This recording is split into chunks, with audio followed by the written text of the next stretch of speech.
예, 유성글입니다. 이번에 정부가 제출한 주가 경쟁 예산안을 보니까 한마디로 허점 투성이 그리고 부실 추경안이다 이렇게 평가를 하면서 먼저 문제점부터 쭉 한번 열거를 하겠습니다. 첫 번째는 좀 전에 말씀드린 대로 사업 세부 계획이 부실한, 말하여 선거용으로 급조한 추경이다. 주먹구구식 책정이 부지기수다.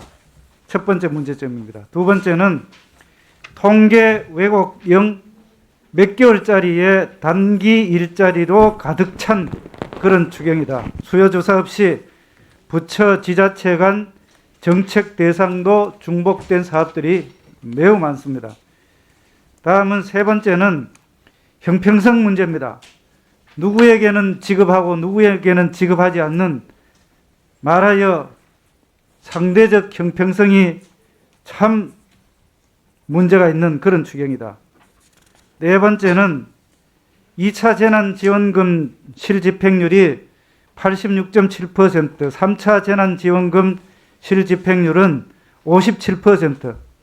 그런데도 그 중에서도 특히 집행률 한 자리 숫자 사업이 수두룩함에도 이렇게 다시 또 4차 재난지원금을 지급하려고 하는 추경안을 편성했다. 3차 재난지원금 실집행률이 아주 낮은데도 4차 재난지원금에 또 편성하는 그런 다섯 번째 문제점이 있습니다. 또 2차, 3차 재난지원금 효과에 대한 분석 평가가 전혀 없는 상황에서 또 재난지원금 지급을 위한 추경안을 제출을 했습니다. 일곱 번째는 금년도 본예산, 물론 집행했는지가 이제 2달 남짓합니다만 지출 구조 조정은 전혀 하지 않고 적자국채 구조 9천억을 발행하여 재원으로 충당하는 그런 추경입니다. 그리고 도대체 추경 목적이 뭔지도 알 수 없을 정도의 선거용 졸속 급조된 총체적 부실 추경이라는 결론에 이르게 됩니다. 차관님, 지금 제가 쭉 해서 8가지 말씀을 드렸는데 세부적으로 좀 말씀을 드릴게요.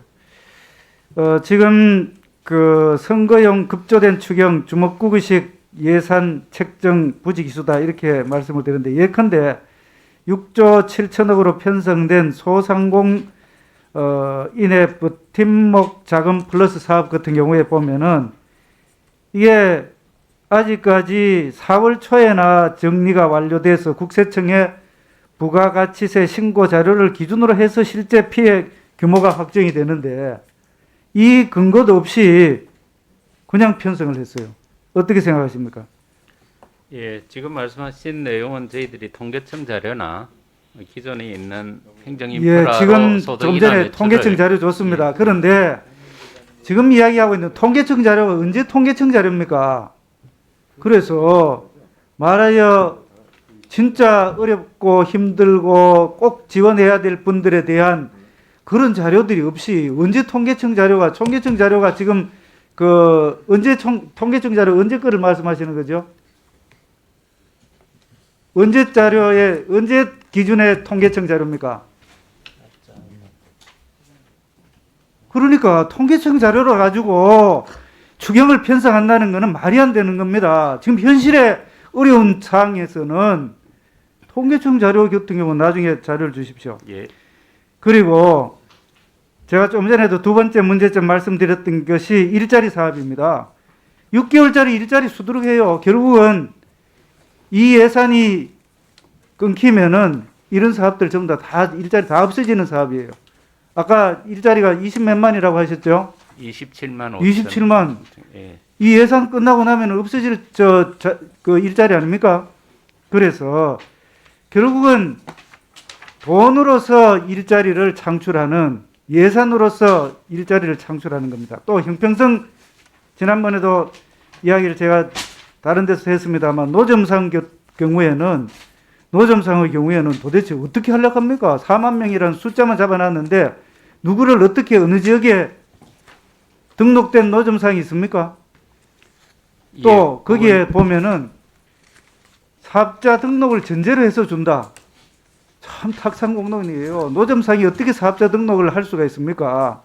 말이 안 되는 이야기입니다. 그래서 결국은 누구는 주고 누구는 안 주는 그런 형태의, 그 다음에 재난지원금의 경우에 2차, 좀 전에 말씀드렸듯이 2차 재난지원금 집행률이 86.7%에 불과하다고. 그리고 3차 재난지원금 같은 경우는 아직까지 단단히 숫자의 집행률이 수두룩한데도 불구하고 다시 4차 재난지원금을 추경안으로 가져왔어요.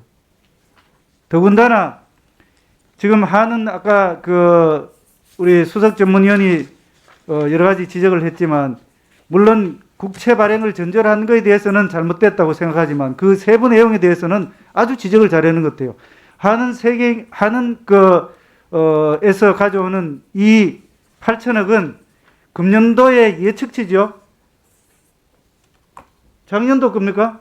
예, 결산은 나온 겁니다. 작년에 결산했는 거예요. 하는 결산 결과를 금년도에 근데 그때 당시에는 왜 이렇게 결산 결과를 저희들이 예산 편성할 때 저희 간사님 잘 아시겠지만 예산 편성 시기는 8월쯤 되지 그래서 않습니까? 그때 이런 부분들이 추정한 내용입니다. 예, 알겠습니다. 예. 이런 부분들이 결국은 기존의 세출 구조 조정을 전혀 하지 않고 쉽게, 물론 내부적으로 우리 실무자들을 밤을 새서 얼마나 고생하는 것을 전부 다 저는 충분히 이해를 합니다. 그럼에도 불구하고 적자 국채 9조 9천억을 발행을 한다는 것은 사실 국민의 부담뿐만 아니라 미래 세대의 부담을 늘려가는 그런 현 세대의 무책임한 그런 안이라는 말씀을 드립니다. 어떻게 하실 겁니까?